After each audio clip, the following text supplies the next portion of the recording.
یعنی ببین وقتی یه خونه توی یک کشور به عنوان پنجمین شگفتی اون کشور انتخاب میشه، یه مزرعه، یعنی ما بدونی که بخوام تمام استانداردها رو پیاده کرده بودیم، بدونی که بخوام تمام چیزایی که تو کتابا میگن نوشته کردیم. ما به مسافرمون میفهمیم که نزدیک بشیم که دور بشیم، مسافرمون رو آنالیز میکنیم. ما فقط به پول فکر نمیکنیم. ما یه اتوبوس که میخواد بیاد 3 روز قبل به راننده زنگ میزنیم، به لیدر زنگ میزنیم، اینا درونگران برونگران با چی حساسن، چی چیزی بدشون میاد، چی دوست ندارن، یعنی فیلتر میکنیم. ما مثل یک ساماندهی عالی انجام میدیم، اتاقا رو نسبت تفکر مسافرامون آماده میکنیم. این کاری هیچ کس خیلی‌ها نمیکنن، خیلی‌ها فقط دوست دارن اتاقاشون پر کنن. ما فکر میکنیم یک کار هنری میکنیم. مثلا من صبحونه که میچینم خدا وکیلی فکر میکنم بزرگترین نقاش جهانم، یعنی جوری صبحونه میچینم، دکور دیزاین صبحونه میچینم و با عشق که بهترین میشه. مسافرها رو آنالیز میکنیم. یه مسافر میگه درونگراست، یکی میگه بد اخلاقه، سعی میکنیم بهترین اتاق، زیباترین اتاق، ویور به اونی که بهش تو تور سختی گذشته یه جایی از ایران خاطر بد داره به او بدیم. مثلا ملت‌ها رو میفهمیم چیه. مثلا فرانسوی باشن میدونیم بادنجون دوست دارن، مثلا آمریکایی باشن میدونیم کلم پلو مثلا میخورن، مثلا سوپامون رو عوض میکنیم. هندی باشن میدونیم باید فلفل باشه، مثلا اگه کره‌ای باشن میدونیم باید سیر تو پیاز تو میتونیم بریزیم توش. یعنی سلیقه ها برامون مهمه، ملت ها مهمن، همه رو به یه چیش نگاه نمی‌کنیم. خارجی نماینده‌های یونسکو بودن که من نشناختمشون، نویسنده‌های بزرگ بودن، فوتبالیستای بزرگ بودن، مدیر عامله مثلا شرکت بزرگ مثلا نسله، اینا بودن که من بعد که رفتن فهمیدم مثلا این مدیر عامل مثلا فروش آسیای نسله جهانه. یعنی اون اولین ماشین آخر مدل هدیه بود بهم دادن، جایزه. یه بانک بود که صاحب بانک روزنامه خونده بود که خارجی از پشت لاندیورم افتاده پایین و مثلا توی روزنامه اروپایی نوشتن بهترین تورگاید کشور ایران با لاندیور مثلا مردم میبره کو. دیگه تصمیم گرفتم ماشینو به ما بده، ولی ماشین اتوماتیک نبود، نمیدونستم چیکار کنم. دیگه روم شد رفتم بهش گفتم آقا من بلد نیستم دیگه، راننده که همراهم که بیاد تو ده مار برسونه و برگرده. و یاد گرفتم، چون سخته آدمی که ماشین دنده‌ای سوار شده خب ماشین اتوماتیک بره، این پاش بعد یه مدت مثلا با یه نخی ببنده که این نیاد تو کار، مثلا دنبال کلاش نباید بگرده. الان که اینترنت قطعه یا اتفاقات جدید، کارم من دیگه الان 2 شبکه دیگه مسافر ندارم، مسافرام همه کنسل کردن. بعد یه چیزی بهتون بگم، یاد گرفتم و ایمان دارم که صنعت گردشگری مثل یه شکوفه است، با هر مشکل سیاسی مثل سومه، یعنی براش سومه، یعنی هر اتفاقی که بیفته اولین چیزی که ضربه میبینه سیستم گردشگریه. الان با اینترنت که قطع شده دیگه چه بدتر. ما واقعا کارمون سخت شده، ولی ما عادت کردیم همیشه تو سختی‌ها چاره سازیم. گفتم من بیشتر اتفاقات زندگیم سختی‌ها باعث شده. الانم که اتفاق افتاده چون سختی زیاد اومده. حالا شما مثل دوستمین، من یه حرفو به هیچ کی نزدم، خیلی عاشق بودم، خیلی به هیچ عنوان دوست نداشتم هیچ وقت دنیامو ترک کنم، ولی مدتیه که فهمیدم اگه بخوام توسعه بدم دیگه جایی برای توسعه و بزرگ شدن تو صنعت گردشگری جهان ندارم، چون هر اتفاقی که میفته من زمین میخورم. چند وقتیه که با خانواده داریم صحبت میکنیم رو کوچ کردن به یک کشوری که حاشیه توش نباشه، یک کشوری که بتونیم با تلاشمون ایده ها و رویاهامون پیاده کنیم.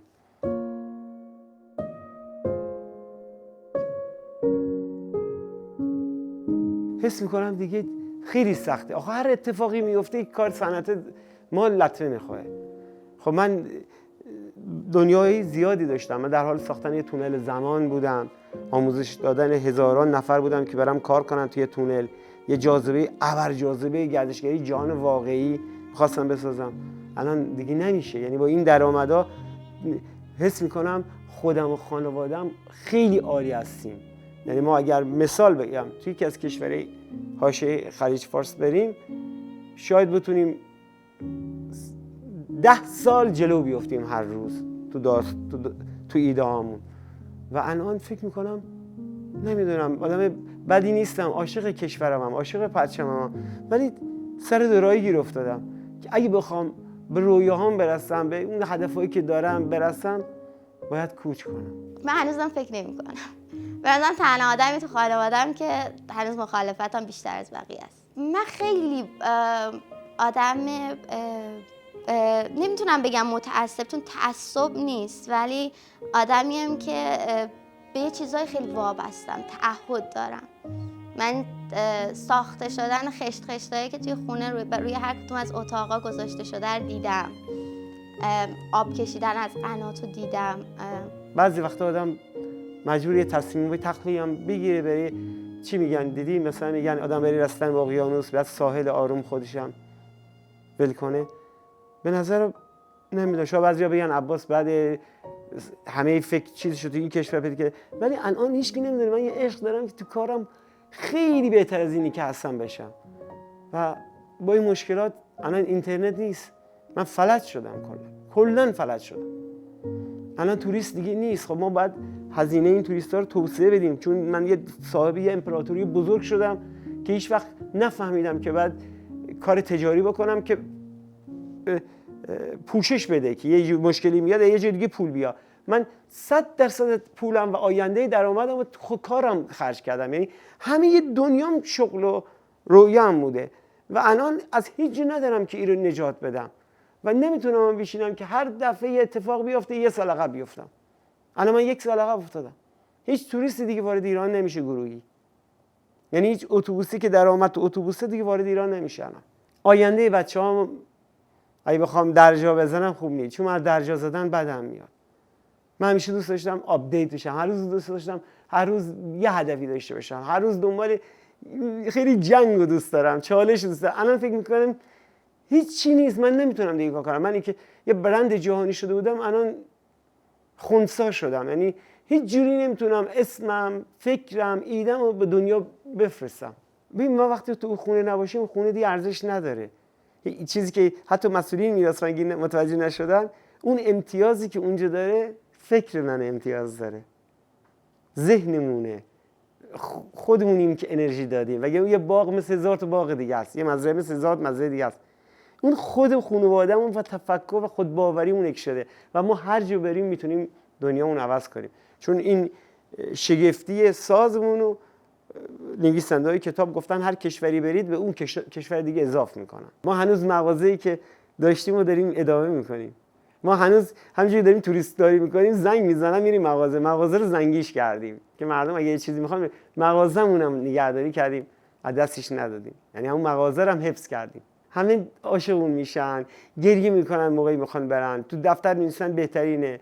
مثلا وقتی یه نویسنده مثلا مال فرانسه اومده میبینه، میگه مثلا اگه ایران 100 تا مثل عباس داشته باشه و جهان 1000 تا مثل عباس، دنیا خیلی پیشرفت میکنه. اونا میفهمن، اونا میدونن عباس بری پولی کار نمیکنه، عاشقه، یعنی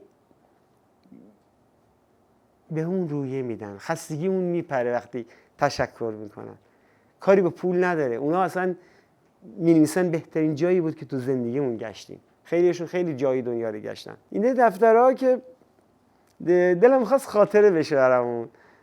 مثلا این بعضیا می‌دیدم، یه بار رفتم ترکیه دیدم پرچم میذارن، بعد یه هتل میرفتن دم درش مینویسن، ایده دفتر اومد، ولی اون دفتر ما یه چیز دیگه شده برامون. وقتی نگاه میکنیم انرژی میگیریم از همه دنیا که اومدن، چقدر راضی بودن. آخه کلام من یکی ماجیکاله، خارجی‌ها میگن ماجیکال مرد ایران رو دیدیم، ماجیکال شب بود. اینا شاید برای خیلی پول مهم باشه، برای من ایناش مهمه. حس میکنم موفق شدم، حس میکنم ببین من یه اتوبوس خارجی که میاد، هم پول خوبی گیرم میاد، هم خودمو فکرمو به دنیا میبرم. اونا میرن تعریف میکنن، میرن تو دانشگاهشون میگن. هیچ وقت فکر نمیکردم که برم دنیای خودمو بگم و دنیای من بالاتر از هر کتاب عبید و کارآفرینی و مارکتینگ و انگیزشی باشه. چون من مشکل‌ها رو به فرصت خوب تبدیل کردم. یعنی یه زندگی شروع کردم، خوردم به این مشکل رو فکر کردم، حل کردم، تبدیل به فرصتش کردم. تمام زندگی من این بوده. خب نگاه، من خودم هیچ وقت فکر نمی‌کردم یه روزی بیاد که به این فکر کنم که باید کوچ کنم. همیشه تغییر قبول داشتم که همیشه انسان باید تغییر پذیر باشه، ولی روی یه چیز فشاری می‌کردم، باید تو خونه خودم باشم.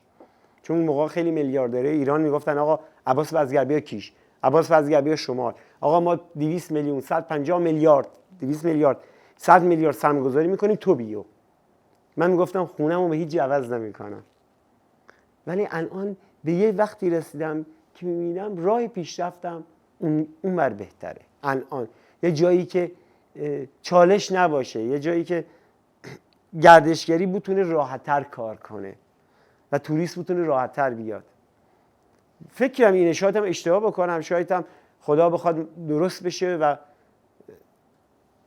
نیازایی که دارم، چون من تنها نیازی که دارم برای گردشگری اینه که اینترنت هم قوی باشه و توریستم با بیمه وارد ایران، یعنی شرکت بزرگ دنیا اینا رو بیمه کنن، چون من تنها نیستم. خب اینا میخوان بیان تو ایران، من که نمیخوان، اینا میان 12 یا 13 روز ایران میگردن، یه روزش میان پلو من. الان توریستی که اسپانیایی داشتیم گفت تهران که تور شروع کردیم یکی از شیشه اتوبوسشون شکست، ترسیدن.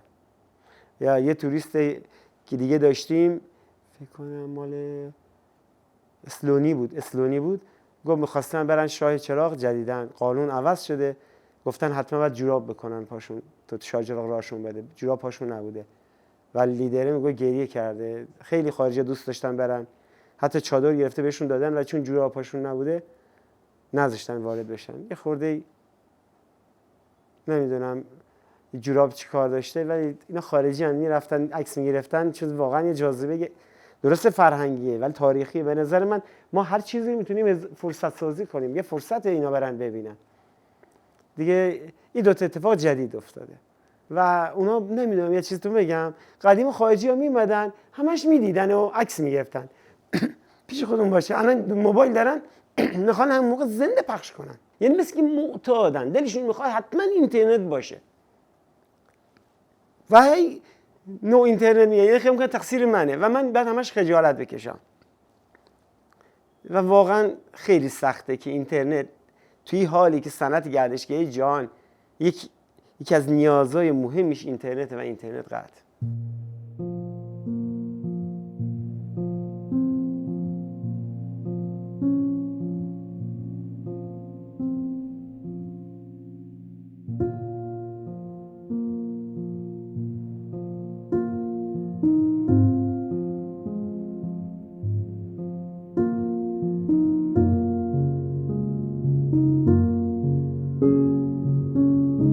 یه جوون معمولی بودم، همیشه دنبال مقصر بودم تو زندگیم، همیشه میگفتم تقصیریه، همیشه توقع داشتم، همیشه طلبگار بودم، همیشه فکری بودم که باید معجزه بشه، شانسی داشته باشم، بخوابم صبح بلند شم همه چی حل بشه.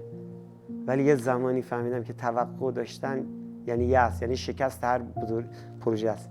آدم نباید تو زندگیش از هیچ کس توقع داشته باشه، نباید تو هر مشکلی دنبال مقصر بگرده، دنبال چاره باید بگرده. خدا رو باید شکر کنه، شانس هم ساختنیه، فرصت هم ساختنیه. ما باید جنگنده باشیم، این نشد یه کار دیگه. همیشه آماده شروع باشیم، همیشه سعی کنیم حال دلمون خوب باشه، همیشه سعی کنیم از داشته هامون استفاده کنیم.